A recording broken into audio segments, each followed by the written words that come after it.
สวัสดีค่ะทุกคนพิมพ์ชันแนลนี้ပြန်လည်ကြိုဆိုလိုက်ပါတယ်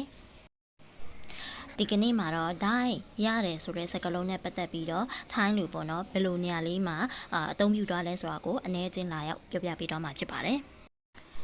ได้ရဲ့အတိတ်ပဲကကြတော့ได้ဆိုတာကနိုင်တယ်ရတယ်တခါလေးမှာဆိုရင်ကိုကခွင့်ပြုပေးရဆိုတဲ့အနေနဲ့သုံးကြပါတယ်ပထမဆုံးစကားလုံးအနေနဲ့ put ได้ဆိုတာက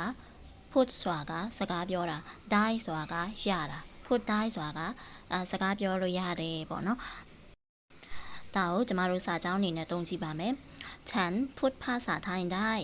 ငါထိုင်းစကားပြောနိုင်တယ်အဲ့လိုမျိုးပေါ့နော်ฉันพูดภาษาไทยได้နောက်တစ်လုံးမှာဆိုရင်กินก็อีเนาะกินဆိုတာကစားတယ်ပေါ့နော်กินได้ဆိုတာကစားလို့ရတယ်ဒါကိုကျမတို့ကစာကြောင်းအနေနဲ့တုံးကြည့်ပါမယ်။ฉันกินเผ็ดได้กินเผ็ดได้ဆိုတာเผ็ดဆိုတာကကြတော့အဆက်ကိုပြောတာပေါ့နော်။ฉันกินเผ็ดได้ငါအဆက်စားနိုင်တယ်ပေါ့နော်။နောက်တစ်ချက်မှာဆိုရင်ဘယ်လိုနေရာမှာသုံးမလဲဆိုရင်ได้ไหมဆိုတာကမိုင်းဆိုတာကမေးခွန်းစကားလုံးပေါ့နော်။ได้ไหมရလားပေါ့အဲ့လိုအမေးလေးနဲ့တုံးကြည့်ပါမယ်